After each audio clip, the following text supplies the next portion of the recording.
Ito na po yung ating niluto na Bologna pizza. Ayan. Yan. Tapos ito na rin yung isa. Yan.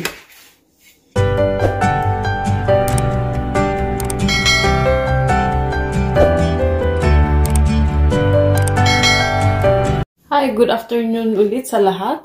Tayo po ay magluto ng Bologna pizza. So ito po yung mga ingredients. 1 1/3 cup of milk na warm, o kaya water kung wala kayong gatas. And then all-purpose flour na 3 1/2 cups. And then 1 tablespoon na instant yeast. And 1 tablespoon na sugar. And 1 teaspoon na salt. And konting flour para sa dough natin mamaya. And then para sa toppings, lagyan natin ng olives. And then of course yung sa toppings, cheese. And then ito yung sinasabi ko na Bologna meat. Ayan. Yan. And then lagyan natin ng konting ham. Ayan. So, yan po yung mga ingredients natin. So, samahan niyo ulit ako. So, ito yung warm na milk natin. So, halo natin itong instant yeast. So, ilagay natin dito.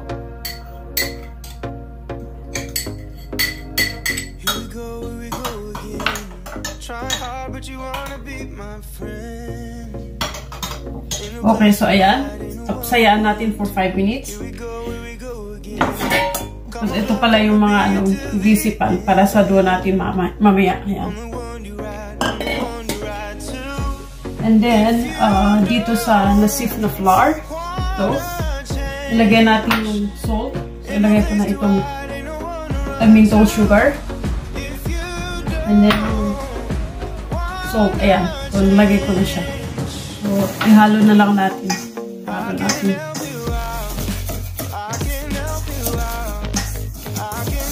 A few moments later. 5 minutes na. So, ilagay na natin itong yeast with warm milk na nahalo natin kanina. So, ihalo lang natin dito sa flour. Ayan. Here we go again. Time is up and I'm calling up my friends. Ain't no wonder why to. Here we go again. Call me up and you wanna be my friend. I'm the one you ride to. If you don't wanna change, ain't no place to hide, ain't no one to run to. So, ayan po yung dough natin. Ayan. Imasa na lang natin. I can help you out. I can help you out. I can help you out. I can help you out. I can help you out. I can help you out. I can help you out. I can help you out. I can help you out. Look, if you don't wanna change. So yan, pwede na siya. So ikakat lang natin siya. So ikat natin. Hatiin natin ng dalawa. So, ayan.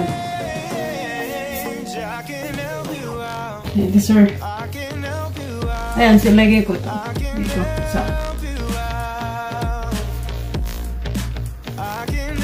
Okay, so ito na yung isa. Ilagay natin dito.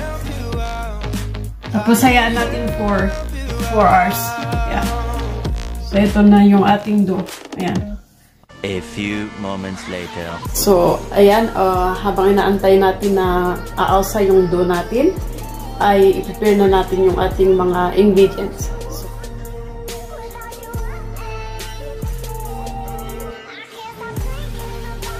So, ito na po yung ating dough. Ready na.